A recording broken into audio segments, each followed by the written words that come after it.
HOA Karen sent her private army to evict me from my grandfather's cabin. Turns out they forgot to check my military background before picking a fight with someone who knows how to win them. If you've ever wanted to see entitled suburbanites learn why you don't mess with veterans, hit that like button and drop a comment if you think HOA enforcement should come with hazard pay when they target the wrong cabin. Names Marcus Mac Sullivan, 34, former Army intelligence, current mountain hermit, and full-time pain in the ass to anyone who thinks they can push me around. After 12 years of dealing with actual enemies overseas, I figured I'd earned the right to some peace and quiet in my grandfather's cabin in the Colorado Rockies. The cabin sits on 20 acres of pristine wilderness that Grandpa Joe bought back in 1962 when you could still get mountain property for the price of a decent truck. It's about as far from civilization as you can get while still having cell service, which, as it turns out, was both a blessing and a curse. The curse part started about 6 months ago when some developer decided the valley needed a luxury mountain community and built Pineview Estates about 2 miles down the mountain. Suddenly, my peaceful wilderness had neighbors. Rich, entitled neighbors who apparently thought buying a $1 million mountain retreat gave them authority over the entire mountain. Enter Linda, call me Mrs. Patterson, HOA President and professional busybody, who made it her personal mission to civilize the wilderness, starting with yours truly. It began innocently enough, or so I thought. A perfectly manicured woman in a Range Rover that had never seen actual off-road use pulled up to my cabin on a Tuesday morning in September. I was on the porch cleaning my hunting rifle, which by the way legally owned, properly maintained, and none of her damn business, when she stepped out wearing designer hiking boots that probably cost more than most people's rent. "Excuse me," she called out with that particular tone that immediately puts you on the defensive. "Are you the property owner here?" I looked around my 20 acres of obvious private property, then back at her. "Well, I'm definitely not the pizza delivery guy. Can I help you?" She approached with the confidence of someone who'd never been told no by anyone who wasn't being paid to deal with her. "I'm Linda Patterson, president of the Pineview Estates Homeowners Association. We need to discuss your situation." "My situation?" I set down the rifle and gave her my full attention. After years in intelligence, you develop a sixth sense for when someone's about to try to screw you over. That sense was currently screaming. Your property is in violation of several community standards and environmental regulations. We've received numerous complaints from residents about noise, unsightly structures, and inappropriate land use. I blinked. "Lady, I'm 2 miles away from your development and about 500 feet higher in elevation. What exactly are your residents complaining about?" She pulled out a tablet and started reading like she was delivering a legal verdict. "Excessive gunfire during quiet hours, unauthorized burning of organic materials, non-compliant exterior lighting, and maintenance of structures that don't meet community aesthetic standards." Let me translate that for you. I occasionally go target shooting during daylight hours on my own property. I have a fire pit for warmth and cooking. I use propane lanterns instead of floodlights. And my 60-year-old cabin looks like a 60-year-old cabin instead of a suburban McMansion. "Mrs. Patterson," I said, keeping my voice level, "I'm not part of your HOA. Never have been, never will be. Your community standards don't apply to property that was here 50 years before your development existed." Her smile got that sharp edge that women like her perfect in finishing school. "Actually, Mr. Sullivan. Max Sullivan. Mr. Sullivan, the environmental impact zone for Pineview Estates extends to all properties within a 3-mile radius. Your activities affect our community's quality of life and property values." This was getting interesting. Environmental impact zone? Did you just make that up? Or is that an actual legal thing? It's very much a legal thing. The county approved our environmental protection petition last year. Red flag number 1. In my experience, when people start throwing around legal terms without showing you actual documentation, they're usually full of shit. "I'd love to see that petition," I said. She tapped her tablet. "I don't have it with me, but I can have our legal team send you the documentation. In the meantime, we need to address these violations immediately." "What violations exactly?" "For starters, that structure." She pointed at my workshop, a converted shed where I do woodworking, Doesn't have proper permits and appears to be a fire hazard. My workshop, where I build furniture and fix things. The one that's been standing since 1985 and has never been a fire hazard to anyone. Mrs. Patterson, that's a woodworking shop on my private property. I don't need permits to have a hobby. You do if that hobby creates noise pollution and environmental hazards that affect the community. She walked around like she was conducting an inspection, taking photos with her tablet. This fire pit is also non-compliant. Open flames require special permits in environmentally sensitive areas. It's a fire pit. People have been making fires on this mountain since before your great-great-grandmother was born. Not anymore. The new environmental protection standards are quite strict. She handed me a business card. Mr. Sullivan, I'm going to be honest with you. This property would be perfect for our planned community expansion. We're prepared to make you a very generous offer. And there it was. The real reason for her visit. How generous? $500,000. Cash offer, quick closing. I laughed. Actually laughed out loud. Lady, this property is worth at least twice that. And even if it wasn't, it's not for sale. Her expression went from fake friendly to ice cold. Mr. Sullivan, I think you should carefully consider our offer. The alternative might be unpleasant. Is that a threat? It's a reality check. Environmental violations can result in significant fines and legal action. The county takes these matters very seriously. After she left, I did what any former intelligence officer would do. I started gathering information, called the county environmental office, the planning department, and pulled up public records on the Pineview Estates development. Turns out, Mrs. Patterson's environmental impact zone was creative fiction. The county had approved a standard HOA for their development, nothing more. No special authority over neighboring properties, no environmental protection powers, and definitely no legal standing to regulate my fire pit. But what I found in the development records was interesting. Pineview Estates was planning a Phase 2 expansion that would include a wilderness experience center and extended recreational facilities.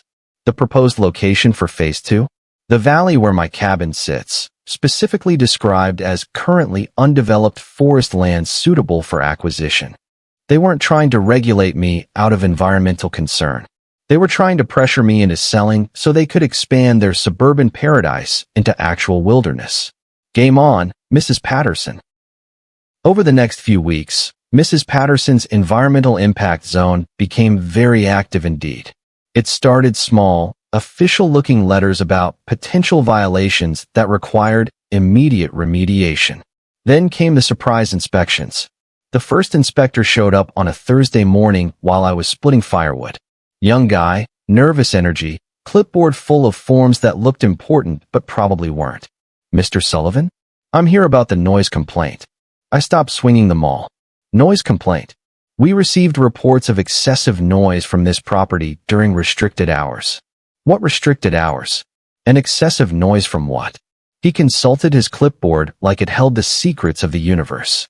Power tools, machinery, possible construction activities.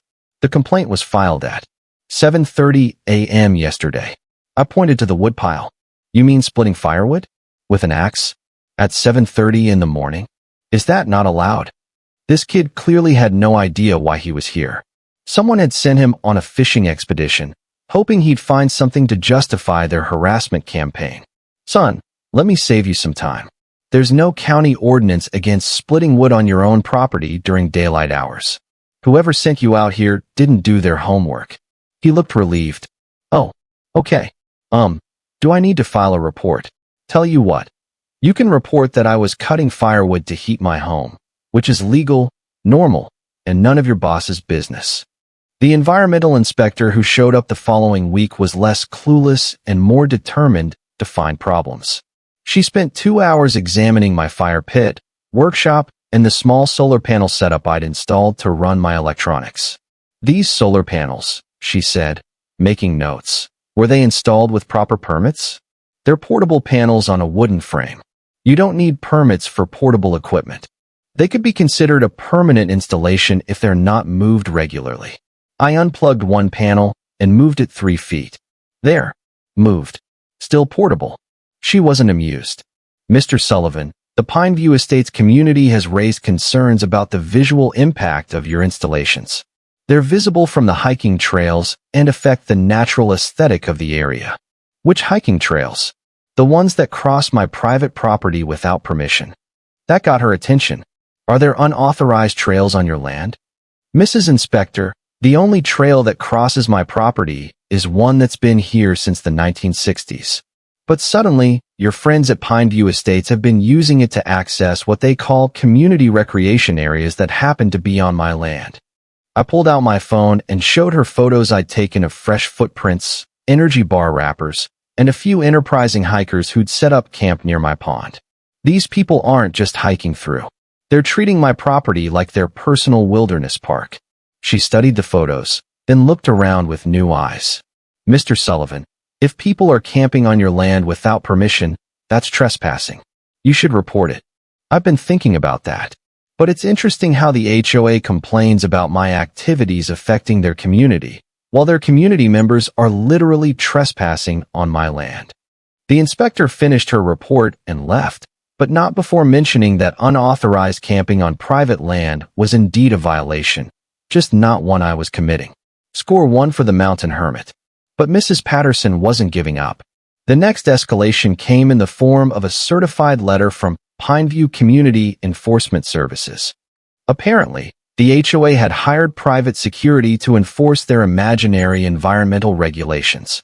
The letter informed me that I was in violation of community noise ordinances, environmental protection standards, and aesthetic compatibility requirements.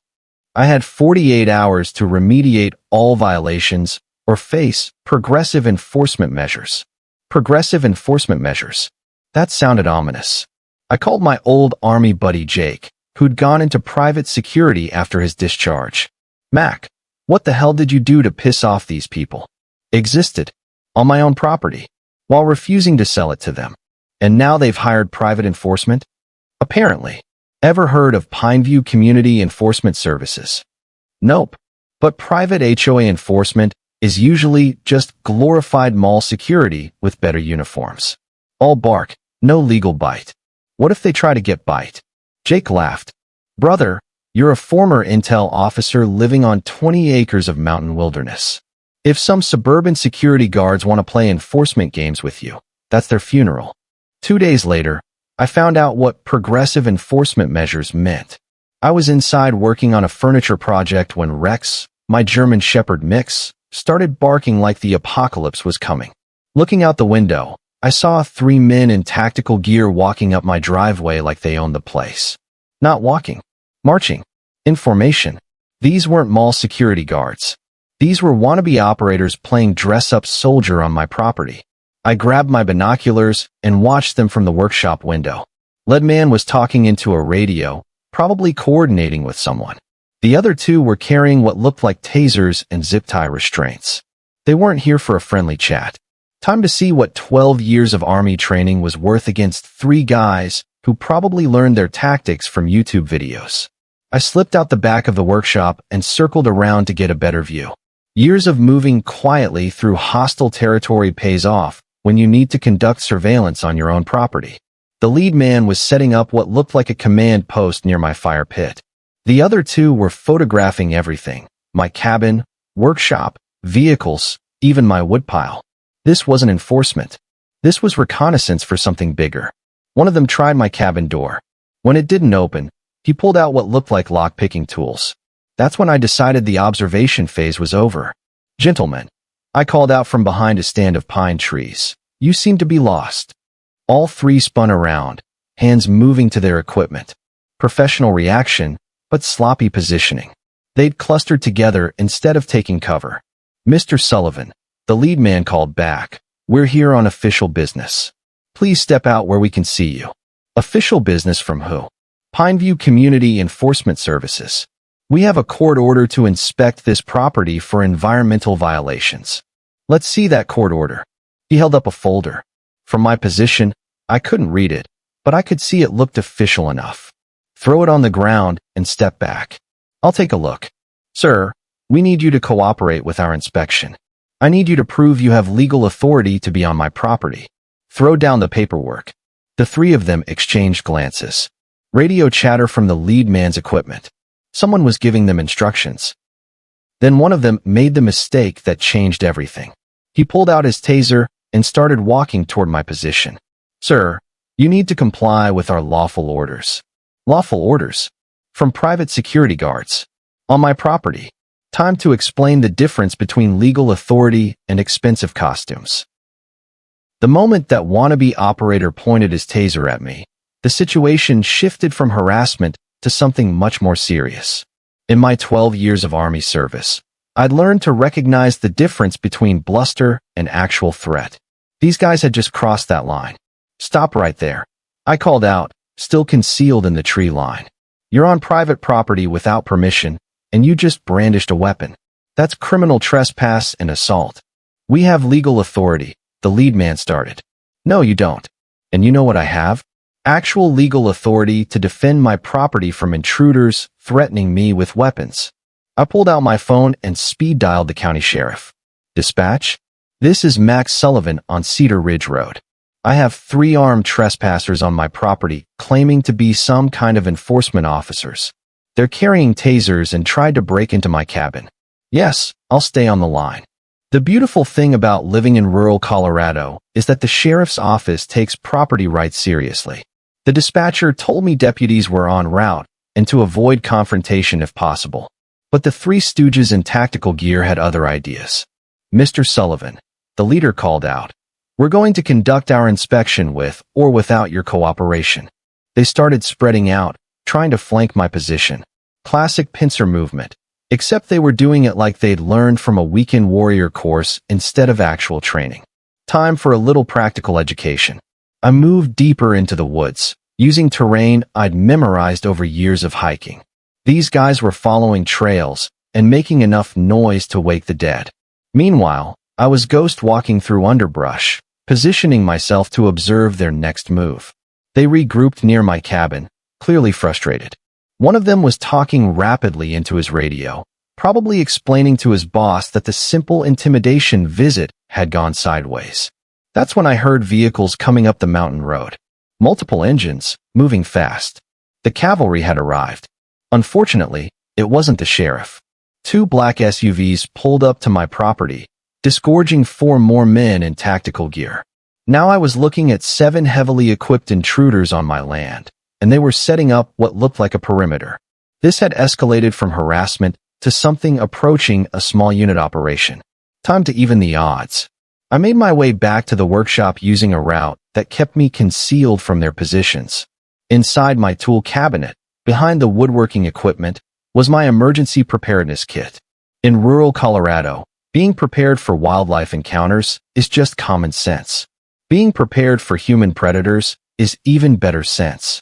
The centerpiece of my kit was a custom-built paintball rifle, military-grade accuracy, commercial paintball mechanism, loaded with rubber training rounds instead of paint. Completely legal, non-lethal, but capable of delivering a very convincing argument from 100 yards away. I'd built it for dealing with aggressive bears and mountain lions, but it worked just as well for dealing with aggressive assholes. From the workshop window, I could see they'd set up a command post near my vehicles and were systematically searching my property. One team was heading toward my backup generator, another was examining the solar panels, and a third was working on getting into my cabin. Time to introduce them to mountain hospitality, Sullivan style. I slipped out through the workshop's back door and worked my way to a shooting position on the ridge above my property. From there, I had clear lines of sight to their entire operation and multiple escape routes if things went bad. The first shot took out their radio equipment. A rubber round traveling at 280 feet per second makes a very distinctive sound when it hits metal, and the sudden silence from their command post was immediately noticeable. "What the hell was that?" one of them shouted. The second shot answered his question. It caught him in the center of his tactical vest, hard enough to knock him backward and definitely hard enough to get everyone's attention. "Sniper," someone yelled. 7 grown men in expensive gear dove for cover behind my truck, my woodpile, and anything else they could find. It would have been hilarious if it wasn't so pathetic. "This is Max Sullivan," I called out from my elevated position. "You're trespassing on my property, You've threatened me with weapons, and you've attempted to break into my home. You have 30 seconds to get off my land before this gets educational. We have legal authority, the team leader shouted back. You have expensive costumes and bad judgment. 25 seconds. I put another round into the dirt about 6 inches from his position. Rubber rounds don't ricochet like bullets, but they make an impressive impact crater. That's when I heard the most beautiful sound in the world. Real sirens, coming up the mountain road. The sheriff's deputies arrived to find 7 tactical gear-wearing men crouched behind various objects on my property, while someone with a rifle held them in place from an elevated position. It was like a live-action training scenario, except the bad guys were paying customers instead of volunteer actors. Sullivan, Deputy Rodriguez called out. We got your call. What's the situation? 7 armed trespassers claiming to have legal authority to search my property. I've got them contained until you can sort out their paperwork. Are you armed? Non-lethal deterrent system. Rubber training rounds. Nobody's been seriously injured, but a few egos have been bruised. Rodriguez was a veteran himself. He understood the situation immediately. Gentlemen in the tactical gear, he called out. This is the county sheriff's office. You need to stand down and present your identification and any legal authorization you claim to have. What followed was the most satisfying 20 minutes of my year. Watching these wannabe operators try to explain to real law enforcement why they'd invaded private property with weapons was like watching a master class in how not to conduct security operations. Their court order turned out to be a civil inspection warrant that had no legal standing outside of Pineview Estates property. Their authority extended exactly as far as the HOA's property line, which was about 2 miles away from my cabin. So you came onto Mr. Sullivan's property, armed with tasers and restraints, to enforce violations of rules that don't apply to his property? Rodriguez asked. We were told this was a legitimate enforcement action, the team leader said, sounding like a man realizing his paycheck wasn't worth a criminal record. Who told you that? He looked uncomfortable. Our client, Pineview Community Enforcement Services, was contracted by the HOA to handle non-compliant properties. Rodriguez looked at me, then back at the tactical team. Mr. Sullivan, do you want to press charges for trespassing, attempted breaking and entering, and assault with the tasers? I considered it. 7 guys in tactical gear facing criminal charges would send a pretty clear message. But I had a better idea. Deputy, I'd rather just have them escorted off my property with a warning. But I want their employer to know that any future trespassing incidents will result in full prosecution. The tactical team packed up their equipment and left with their tails between their legs. Rodriguez stayed behind to take a full report and examine the evidence of their attempted break-in. Mac, he said as we walked around my property, these people are playing with fire. Hiring private security to harass property owners isn't just unethical, it's potentially criminal. Think they'll try it again? Not if they're smart. But in my experience, people who hire mercenaries to intimidate their neighbors aren't usually operating with full intelligence. He handed me his card. Next time they show up, don't bother with the warning shots. Just call us immediately. After he left, I sat on my porch and reflected on the afternoon's events. Mrs. Patterson had escalated from legal harassment to armed intimidation. That suggested she was either desperate to acquire my property or completely detached from reality. Probably both. But she'd made a critical mistake. She'd treated me like a typical property owner who would be intimidated by men in tactical gear. Instead, she'd picked a fight with someone who'd spent years dealing with actual threats in actual hostile environments. Time to show her the difference between suburban enforcement theater and professional-grade mountain justice. After the tactical team fiasco, I knew Mrs. Patterson would escalate again. People like her don't back down from confrontation. They double down with bigger, more expensive mistakes. My job was to be ready for whatever came next. First order of business, intelligence gathering. 12 years in Army intel teaches you that information is the most powerful weapon you can have. Time to learn everything about Pineview Estates, their HOA structure, and especially Mrs. Linda Patterson. What I found was fascinating. Pineview Estates wasn't just a luxury development. It was Linda Patterson's personal empire. She owned the development company, controlled the HOA board through hand-picked allies, and had financial interests in every major contract the community signed, including the security company that had just trespassed on my property. Pineview Community Enforcement Services was owned by her brother-in-law, the environmental consulting firm that had been harassing me, her college roommate's company, the legal firm sending threatening letters. They'd represented her in 3 previous property acquisition disputes, all involving holdout landowners who mysteriously decided to sell after extended harassment campaigns. Mrs. Patterson wasn't just entitled, she was running a sophisticated intimidation racket. But the most interesting discovery was the financing behind Pineview Estates. The development was heavily leveraged, with completion deadlines tied to loan covenants. If Phase 2 of the expansion didn't begin construction within 18 months, the entire project would face financial review and possible foreclosure. My 20 acres of wilderness weren't just desirable real estate. They were essential for keeping Mrs. Patterson's financial house of cards from collapsing. No wonder she was getting desperate. Armed with this intelligence, I started my own campaign. First, I filed formal complaints with the county about the illegal trespassing incident, including detailed photographs and witness statements. Then I contacted the state attorney general's office about potential fraud in the HOA's expansion claims. But my favorite move was reaching out to other property owners who'd been targeted by Mrs. Patterson's acquisition campaigns. Turns out, I wasn't the only one who'd received the generous offer, followed by escalating harassment. Tom Bradley owned a fishing lodge about 5 miles south. He'd been fighting environmental violation notices for 8 months after refusing to sell his property for half its market value. Sarah Martinez ran a small guest ranch that the HOA claimed was inconsistent with community character. Even old Pete Kowalski, who'd owned his cabin since the 1950s, was getting pressure to upgrade his non-compliant structures. All of us had received visits from Pineview Community Enforcement Services. All of us had been threatened with legal action for violating regulations that didn't exist. And all of our properties were marked on the Phase 2 expansion plans I'd found in the county records. Mrs. Patterson wasn't just targeting me. She was running a systematic campaign to clear out any property owners who wouldn't voluntarily join her suburban paradise.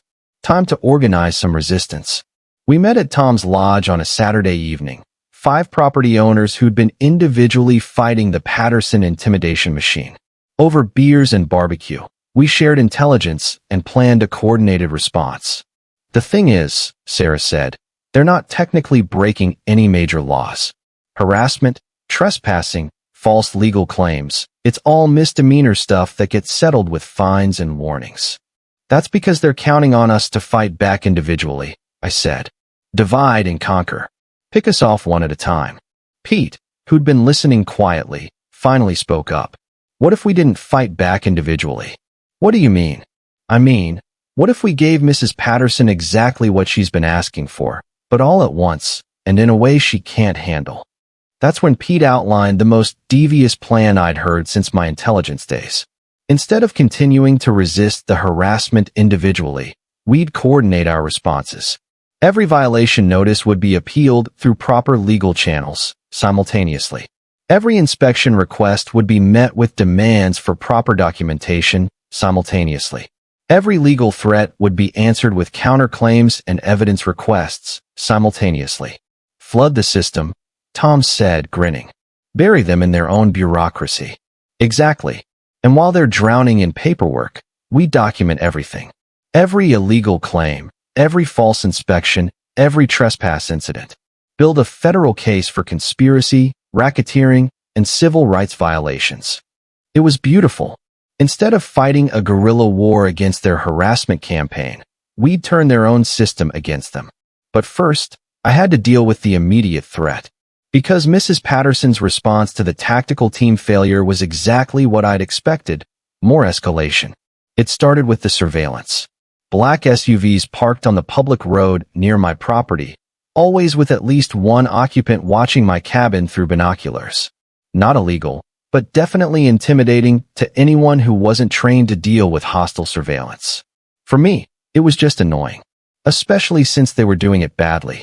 The SUVs always parked in the same spots, changed shifts at predictable times, and the occupants were about as covert as a marching band. After 3 days of watching them watch me, I decided to have some fun. I started my daily routine, but exaggerated everything for their benefit. Morning coffee on the porch became a 30-minute production with multiple trips inside and outside. Splitting firewood became an elaborate choreographed performance. Even walking wrecks turned into a tactical patrol complete with stops to examine trees and rocks. By the third day, the surveillance team was clearly frustrated. They'd probably been told to document my threatening behavior, but instead were filming me drinking coffee and petting my dog. That's when Mrs. Patterson decided to up the ante again. The eviction notice arrived by certified mail on a Thursday. Not from the HOA this time, from a legal firm claiming to represent multiple property owners who had filed a nuisance lawsuit against me. According to the 20-page document, I was being sued for creating a public nuisance, environmental hazards, and aesthetic damage that negatively impacts community property values. The lawsuit demanded that I either remediate all violations or vacate the property within 30 days. The best part was the list of violations that formed the basis of their case. Excessive noise from power tools and machinery, splitting firewood with an axe. Environmental hazards from open flame use, my fire pit. Improper waste disposal, composting organic materials. Non-compliant structures affecting community aesthetics, my 60-year-old cabin. Operating a business without proper permits, woodworking hobby. Creating wildlife hazards through improper food storage, bird feeders. It was like a greatest hits album of suburban paranoia. But buried in the legal language was the real threat. If I didn't comply with their demands, they would seek a court order for immediate property remediation, including temporary relocation of occupants pending compliance. They were trying to get a judge to evict me from my own property based on made-up violations. Time to call in professional help. My lawyer, Jim Morrison, no relation to the Doors guy, read through the lawsuit with the kind of smile that usually preceded very expensive legal bills for the other side. Mac, this is either the worst legal strategy I've seen in 20 years, or these people are setting up for something bigger. What do you mean? I mean, nobody files a lawsuit this week unless they're planning to supplement it with extra legal pressure. They're not trying to win in court. They're trying to create legal cover for whatever they do next. That's when I understood Mrs. Patterson's real strategy. The lawsuit wasn't meant to succeed. It was meant to provide justification for emergency enforcement actions if I continued to resist. She was setting up a pretext for another armed raid, this time with a court filing to point to when the sheriff asked questions. Time to prepare for the main event. Mrs. Patterson's endgame became clear 3 weeks later when I intercepted radio communications from the surveillance team. One advantage of intelligence training: you learn to monitor electronic communications, and these amateur operators weren't using encrypted channels. Base, this is Overwatch 1.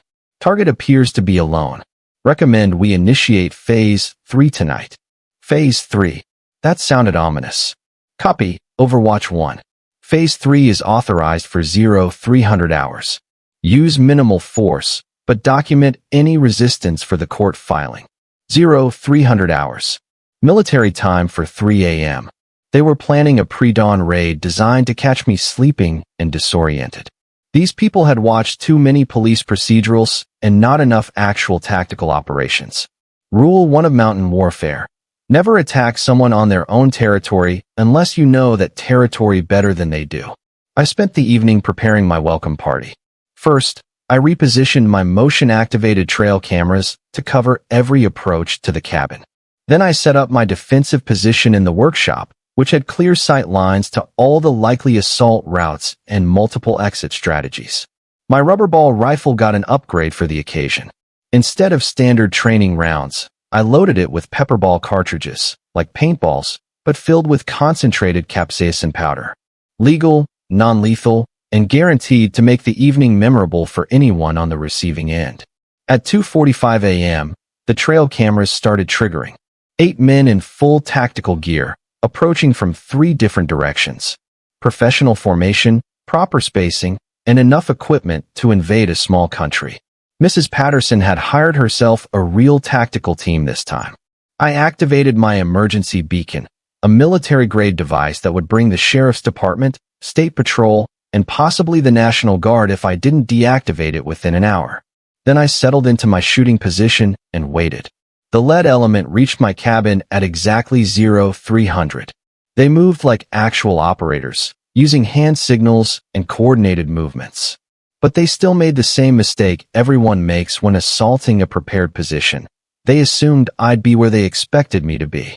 While they were stacking up to breach my front door, I was 100 yards away with elevated terrain and clear fields of fire. The first pepperball took out their team leader just as he was about to signal the breach.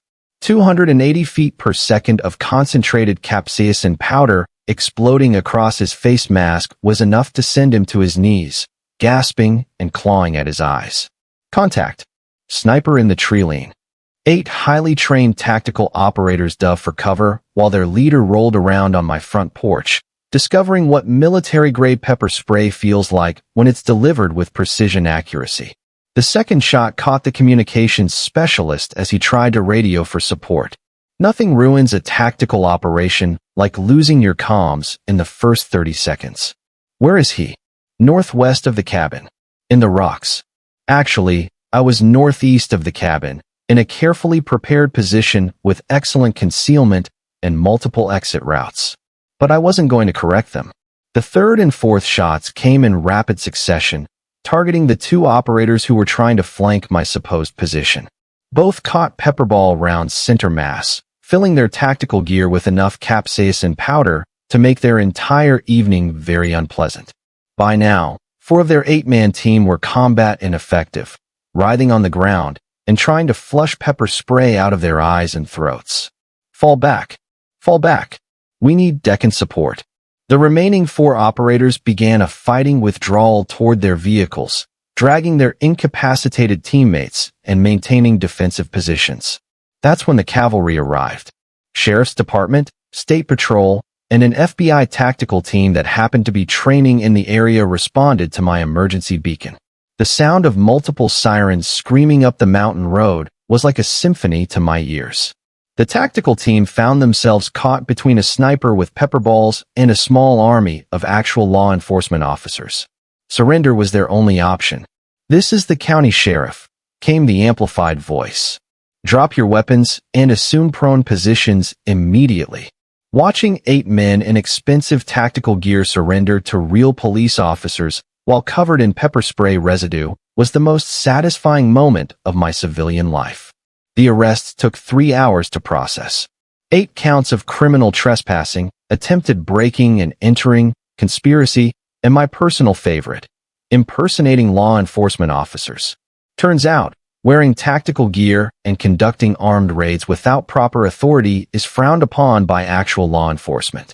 But the real fireworks started when Deputy Rodriguez questioned the team leader about who hired them.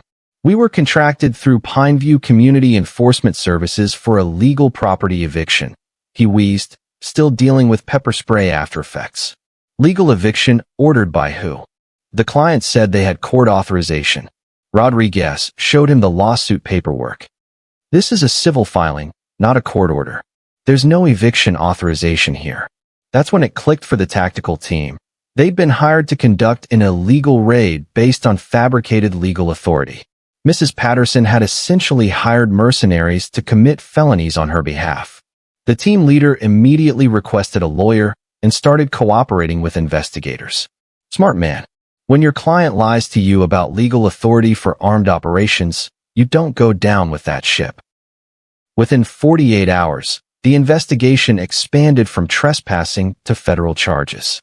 Conspiracy, racketeering, violations of civil rights under color of law, and wire fraud for using electronic communications to coordinate the intimidation campaign. Mrs. Patterson's house of cards was collapsing faster than a controlled demolition. The state attorney general's office seized all financial records for Pineview Estates, the HOA, and Patterson's various shell companies. The FBI opened a civil rights investigation into the systematic harassment of property owners. and the county district attorney began looking into corruption charges for anyone who'd helped Patterson manipulate the permit and approval process. But my favorite development was watching the Pineview Estates residents discover what their HOA president had been doing with their community funds. The emergency HOA meeting was held in the community center, packed with residents who'd just learned their dues had been funding private military operations against their neighbors. Mrs. Patterson sat at the head table, looking like she'd aged 10 years and 10 days.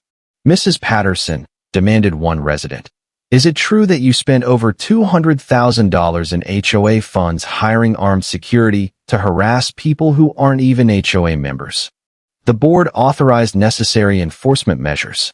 The board authorized what? Armed raids, breaking into people's homes. Another resident stood up, holding financial documents. "According to these records, you've spent $400,000 in community funds on legal fees, private security, and consulting contracts, all with companies owned by your family members." The meeting devolved into chaos as residents discovered the extent of Patterson's financial empire.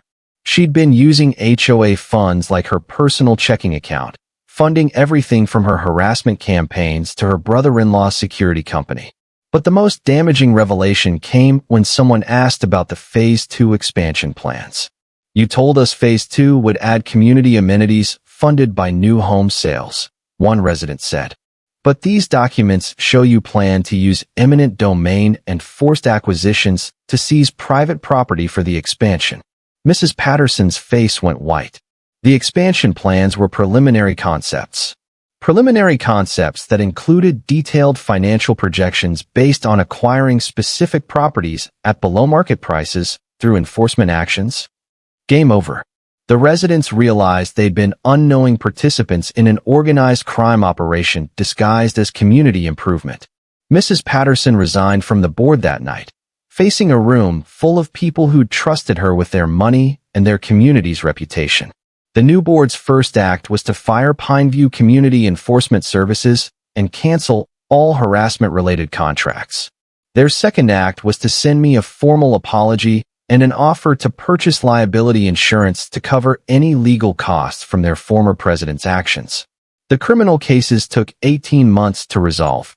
Mrs. Patterson pled guilty to conspiracy, racketeering, and civil rights violations in exchange for a reduced sentence, 5 years in federal prison and full restitution to everyone who'd been targeted by her schemes.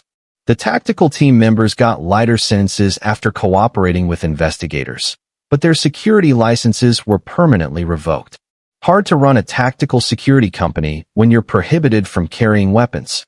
The financial settlement was even more satisfying. Patterson's various companies were forced to pay damages to all affected property owners, plus legal fees and punitive damages. My share came to $1.2 million, enough to upgrade my cabin, improve my workshop, and install a very nice security system. I used some of the money to build a proper shooting range on my property, complete with targets shaped like tactical operators. Perfectly legal, completely therapeutic, and visible from the public road where Mrs. Patterson's surveillance teams used to park. The best part? The new HOA board asked if I'd be interested in serving as their security consultant. Apparently, they wanted someone with actual tactical experience to review their community safety protocols. I politely declined, but suggested they might want to focus on things like neighborhood watch programs instead of armed property acquisition campaigns. These days, I enjoy my mountain solitude and peace. The surveillance teams are gone, the harassment has stopped, and Mrs. Patterson is learning about federal prison hospitality. Pineview Estates is under new management that seems to understand the difference between community standards and organized crime.